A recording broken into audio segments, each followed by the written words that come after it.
Yazın en çok yaşanan şeyler hararet. Arabanın suyunu kontrol etmiyorlar. Müşterilerimiz bu hararet göstergelerini kontrol etmediği zaman hararet yapıyor araç. Motora zarar veriyor. Motora zarar verdiği için de motora zarar verdiği için de maliyeti çok yüksek oluyor. Bir sefer motoru indiriyorlar. Şimdi yola çıkmadan önce yağını suyunu bakımını yapmaları lazım. Suyunu kontrol etmeleri lazım.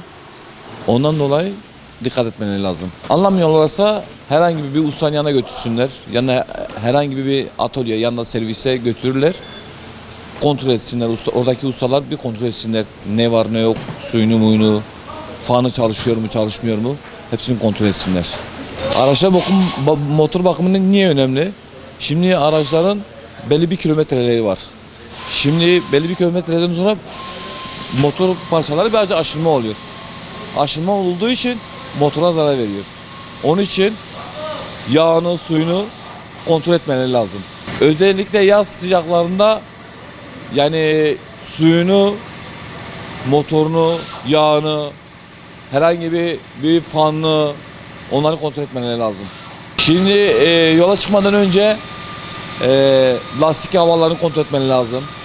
Motorun kaputunu açtıkları zaman suyunu, yağını, hepsini kontrol ettiği zaman çok iyi olur onlar için. Sürüş güvenliği nasıl sağlanır? Yani sürüş güvenliği alt takımlarını kontrol etseler çok iyi olur. Şimdi bir alt takımlarda bir boşluk olduğu zaman, tekerlerde boşluk olduğu zaman kazaya da sebep olabilir. Yani bir alt takım olduğu zaman, boşluk olduğu zaman onları kontrol etmeleri lazım. Tavsiyemiz nasıl olur? Tavsiyemiz elimize gelene kadar şoförlerin ekranı kontrol etmeleri lazım. Şimdi ekranı nasıl bazı kişiler, şoförler ekranı kontrol etmiyorlar.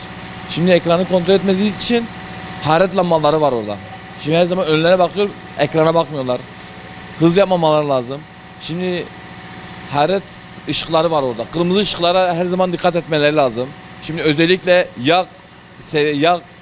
kırmızı ışıklar özellikle çok önemli. Bu araçlarda ekrandaki ışıklar, kırmızı ışıklara çok önem vermeleri lazım. Bir hararet ışığı var orada, 2 yağ ışığı var, 3 fren ışıkları var orada.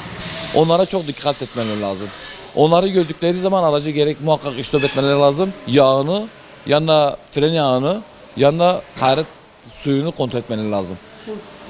Onları kontrol etmediği zaman motora çok aşırı bir zarar veriyor. Şimdi nasıl bir zarar verir? Bunu söktüğün zaman motoru sökmen lazım. Yaklaşık 150 ile 250 bandında bir masraf oluyor. Aynı gibi. Şimdi bunları kontrol ettiği zaman maliyeti de şimdi hararet ışığını fark ettiğin zaman araç dikkat ettiğin zaman hararet lambası yanıyor ya. Şimdi hararet lambası yandığı zaman aracı istop etmen lazım. Aracı istop etmeniz zaman motora zarar veriyor. Aynı dediğim gibi yani ister istemez ne olursa olsun uzun yolculuk yaptığınız zaman bir ustanıza yanında bir servise göstermeniz çok iyi olur.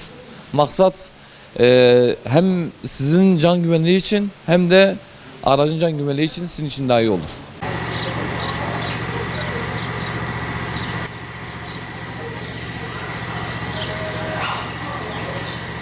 Araç bakımı şu şekilde önemlidir.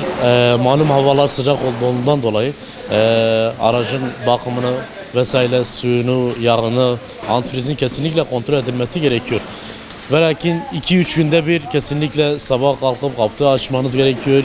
Yağını olsun, suyunu olsun, antifriz olsun komple baktırmanız gerekiyor. Havalar çok sıcak olduğundan dolayı hem suyun fazla ısınmasından dolayı hem normal yağın fazla ısınmasından dolayı ondan ötürü hem suyunuzu kontrol ettirin hem yağınızı kontrol ettirin. Şu şekil aracınız yani hararet yapar. Su boşaltırsa veya su eksik olursa kontrol edilmediğiniz takdirde hararet yapar. Bu sefer yani masraf 1-2 iken 5-10'a gider, 20 olur, 30 olur öyle devam eder. Çıkmadan önce aracın kesinlikle bakımlarınızı yaptırınız. Suyunu, yağını kontrol ettiriniz. Kontrol edilmediği takdirde hararet yaptırır ve yatak sarma gibi bir olayı var. Onlar sardırabilir. Kontrol ettirmekte fayda var. Bununla beraber lastikleri olsun, havaları olsun, bakımları olsun, alt takımları olsun onları kesinlikle kontrol ettirmeden yola çıkmayınız.